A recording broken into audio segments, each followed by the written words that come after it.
अस्मद्गुरुभ्यो नमः। श्रीनारायण योगीन्द्र वरदार्य कृपाश्रयं रंगेशपादविनतं श्रीनिवास मुनिं भजे. This is the Taniyan of Srimad Andavan Poundripuram Srinivasa Mahadesikan Swami.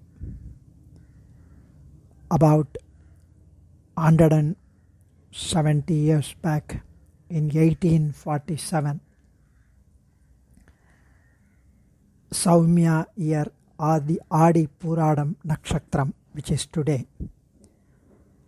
Swami was born in Poundripuram village.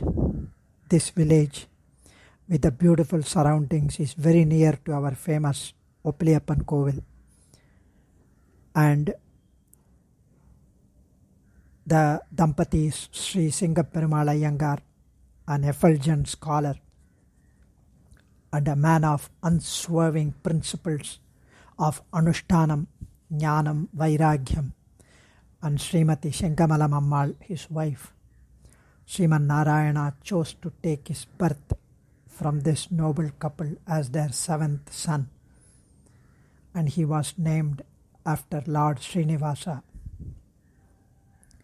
How so true about Srimad Andavan Poundripuram Srinivasa Mahadesikan needs no elucidation to the Sri Vaishnava world, more so to those unnumbered beneficiaries. Swami was multifaceted genius. He was a repository of scholarship. He was endowed with uncommon intelligence and acumen, which helped not only in learning about Kavyarthas, Sastrams, Vedantarthams, Grantha Chatushtya, besides the Vedas and the Divya Prabandhams, but he was also in his exposition of the unending chain of disciples who flocked to him all the year round and down the years.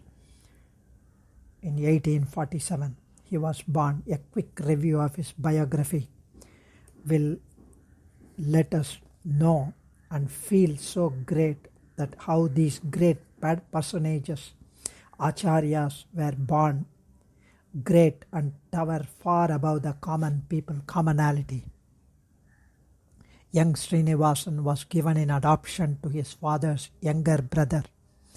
After his Upanayana at 7, he promptly learnt Sanskrit from illustrious Sri Rangacharya Swami, father of the reputed Tarka scholar Sri Narasimhacharya.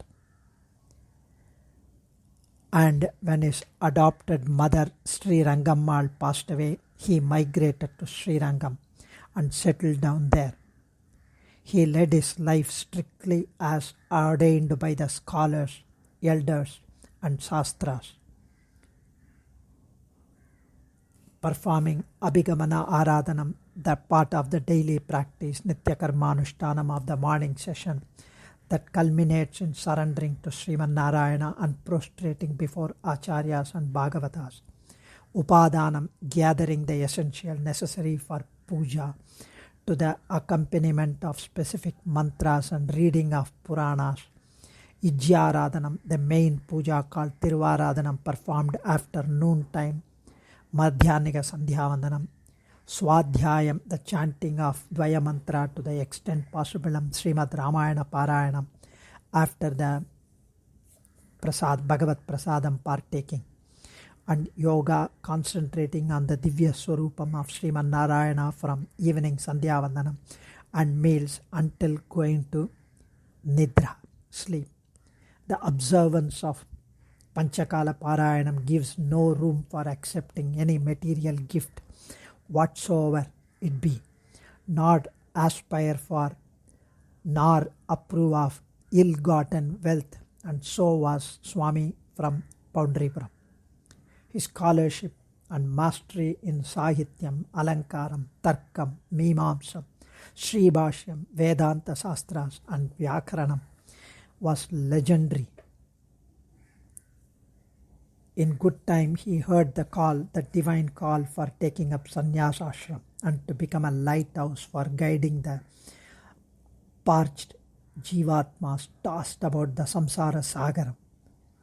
It was a definite call, and he went and prostrated repeatedly at the feet of Srimad Andavan, Veliyanallur Narayana Mahadesikan at Vinnatangarai, who, after thorough scrutiny of his disciples' genuineness, he offered him Upadesa of Prekshamantram and Prapatti Prayogam and admitted him to Sannyasa Ashram, more fittingly called Turiya Ashram, the fourth stage.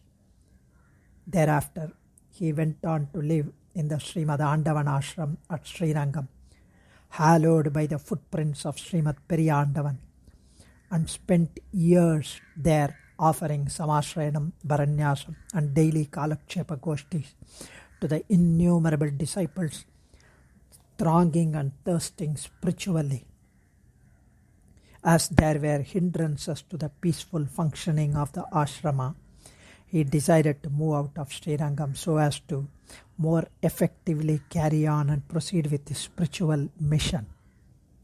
Bhagavat Sankalpam, however, was that he should carry on at Srirangam itself, and accordingly, large number of disciples, admirers, abhimanis of his scholarship and erudition and spiritual height established an ashrama at Srirangam, entreating him to carry on the divine task of illumining what is dark in the human minds. He accepted that as Bhagavadagnya, and thus was born the great and glorious Sri Poundrivaram Srimad Andavan Ashram, in the same line of Srimad Periyandavan Guru Parampara. Verily, because Srimad Narayana Sankalpam that there will be another illustrious seat of Munitraya Sampradaya to cater to the spiritual needs of the ever-growing Sishya Varga, ever seeking nuances and creeping into the crevices of the Sampradaya. So, thus started a great era, a saga of monumental service to Srirangam Divya Dampatis. Not a day passed without a Kalakshepa Goshti in the ashram. It became the confluence of great minds seeking more and more scholarship in Sri Bhashya, Bhagavat Vishaya, and all else with a thirst and enthusiasm as witnessed never before. Apart from the Samanya Sishyas and countless extraordinary Sishyas, mention must be made of a few outstanding Sishyas who distinguished themselves by their startling mastery of the Sampradaya Granthams in all their facets, and left an indelible mark in the form of permanent contribution to the Munitraya Sampradaya. And thus the two great Acharyas had succeeded him, Srimad Andavan Mannargudi Ranganatha Mahadesikan and Srimad Andavan Vennatangarai Srinivasa Mahadesikan, are manifestations of the great Acharya himself, as they followed his footprints in the sands of time, offering spiritual solace to the ever-growing disciples. In their succession lies the clue to the great Acharya's prophetic gift, the visionary that he was. Even in their Purvashram, the great Acharya's Divya Kataksham fell on both of them at different times and at different contexts. In 1934, in the month of Vaikasi, on a Paurnami day, the Acharya's look fell kindly on the great scholar disciple from Mannargudi, as he had decided that he should succeed him and carry forward the intellectual and spiritual service that he had so deftly, beautifully given a new dimension. Within the next 6 months, he summoned Sri Mannargudi Swami and appointed him the next Andavan, just before he left this mortal world to the eternal Jyoti. Yet another proof of his Dirgha Drishti is provided by the present Andavan Swami. In his thought-provoking and magnificent article in Srimad Vennatangarai Swami Satamana Malar, he explains the significance of the great Acharya's discerning glance. His Pratama Kataksham fell on the great scholar from Vinnathangarai, an instance akin to the Nadadurammal Pratama Kataksham on young Desikan when, as a boy, he accompanied his uncle Appullar. In fact, there was one incident. The Acharya was an erudite scholar, Poundrivaram Swami.